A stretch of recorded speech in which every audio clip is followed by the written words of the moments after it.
भारत के अंदर कृषि अध्यादेश जो मोदी सरकार के द्वारा लाए गए हैं, किसान उसको काला कानून बताकर दिल्ली की सड़कों को जाम किया हुआ है। आज हनुमानगढ़ जिले से भी जत्थे चरणजीत सिंह, जो कि पहले भारतीय किसान संघ के जिला अध्यक्ष भी थे, इन्होंने पद भी छोड़ा है। सबसे पहले तो हम ये जानेंगे कि भारतीय किसान संघ का जो पद है अपने जिला अध्यक्ष का, किन परिस्थितियों के अंदर आपको छोड़ना पड़ा, क्या कारण रहे इसके?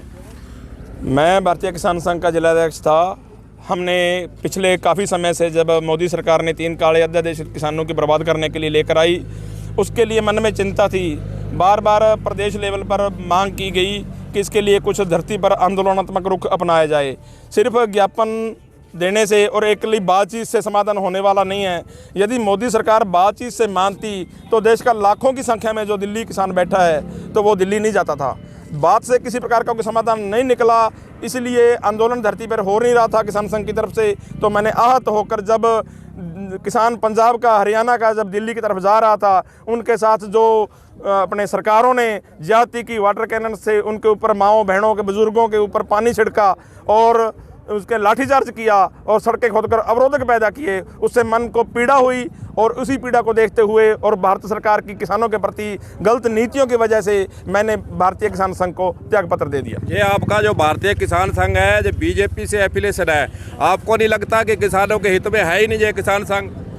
नहीं, ये तो बिल्कुल मुझे महसूस होने लग गया था कि बीजेपी की तरफ ही झुकाव है।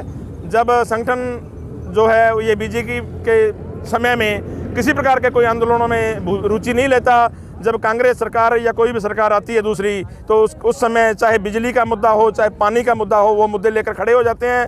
अभी इससे पहले भी 2-3-4 महीने पहले जोधपुर में बिजली को लेकर, पानी को लेकर और दूसरी समस्याओं को लेकर कांग्रेस सरकार के प्रति आंदोलन खड़ा हुआ था। लेकिन जब मोदी सरकार ये 3 कृषि अध्यादेश काले कानून लेकर आई है तो इसके लिए आंदोलन नहीं खड़ा हो रहा। इससे स्पष्ट होता है कि ये बीजेपी की तरफ किसान संघ का झुकाव है, इससे इनकार नहीं किया जा सकता। हमारे साथ सरपंच साहब भी खड़े हैं, इनसे जानते हैं कि एक देश एक बाजार एक कानून बना जो मोदी कह रहा है, और हरियाणा के अंदर बाजरा 2150 रुपये और यहाँ 1300 बिक रहा है। क्या मोदी द्वारा जो लाए गए झूठा बात है? क्या कहेंगे आप इस संबंध में? मोदी सरकार ने ये तीनों जो कानून चलाए हैं, इनको मोदी सरकार को वापस लेना पड़ेगा।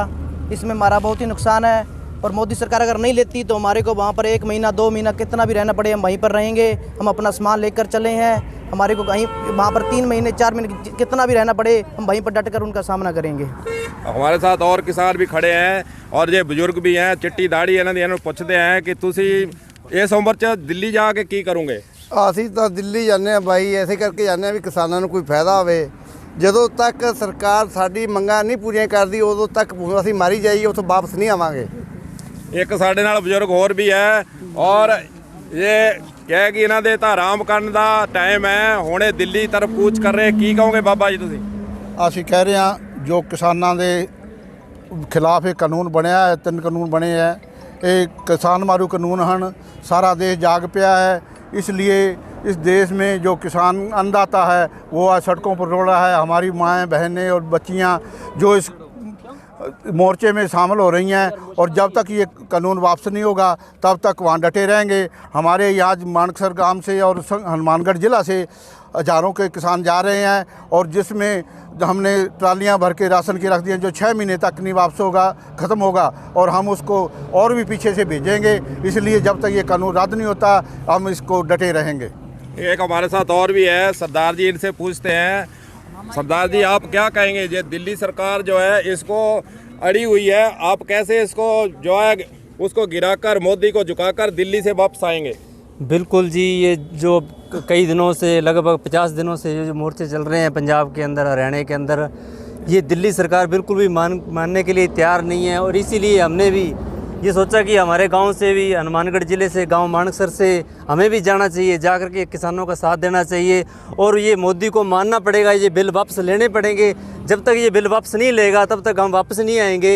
और जितने दिन भी हमें वहाँ बैठना पड़ा बैठेंगे। और राशन की कोई चिंता नहीं है, राशन हम अपने आप यहाँ से ले जाएंगे, कोई दिक्कत नहीं है हमें। मोदी साहब आप सुन लेना, हम ये बिल वापस दिला के फिर वापस आएंगे, ऐसे वापस आने वाले नहीं है। बोले सो निहाल, बोले सो निहाल। एक चीज़ अंत में मैं और पूछना चाहूँगा, और हमारे साथ और भी साथी खड़े, इनसे भी जानते हैं कि आज सुप्रीम कोर्ट के अंदर एक रिट लगी है कि रास्ते को जाम नहीं किया जाए। अगर वो रिट में अगर कोई फैसला होता है या सुप्रीम कोर्ट के आदेश देता तो आपका अगला कदम क्या रहेगा? आप दिल्ली जा रहे हो।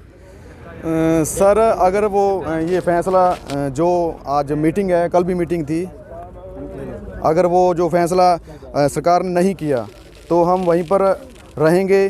जितना भी टाइम हमें मुकाबला करना पड़ा तो वहाँ पर करेंगे।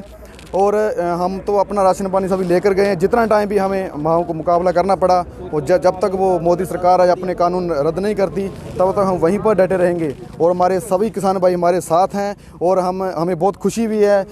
बड़ी संख्या से हमारे राजस्थान से, हनुमानगढ़ से संख्या से किसान जा रहे हैं और पीछे से भी 1-2 दिन के बाद आएंगे। और राशन पानी पूरा हमारे साथ, अगर हम यही बेनती करते हैं, निवेदन करते हैं जो किसान भाई हैं और जो नहीं हमारे साथ जा रहे हैं, पीछे हमारे आएँ वो, और राशन पानी हमारे साथ है और हम डट कर वहाँ पर मुकाबला करेंगे दिल्ली में। तो ये दिल्ली के लिए हनुमानगढ़ से किसानों का जत्था जो रवाना हो रहा है, वो कह रहे हैं कि हम जो है, एक फौजी साहब और पधारे हैं। फौजी साहब से मैं पूछूंगा, फौजी साहब आगे आ जाओ। फौजी साहब से पूछते हैं कि फौज के अंदर आपने बहुत सी कुर्बानियाँ दी हैं, बहुत सी लड़ाइयाँ लड़ी हैं, तो इस लड़ाई को दिल्ली जाकर आप कैसे जीतेंगे?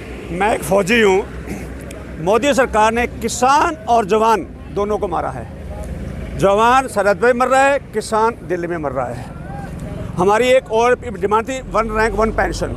आज 2000 दिन हो गए एक शांतिपूर्ण धरना दिल्ली में जब चल रहा है और मोदी की कान पे जूं नहीं सरक रही है। और वही हाल किसानों का है।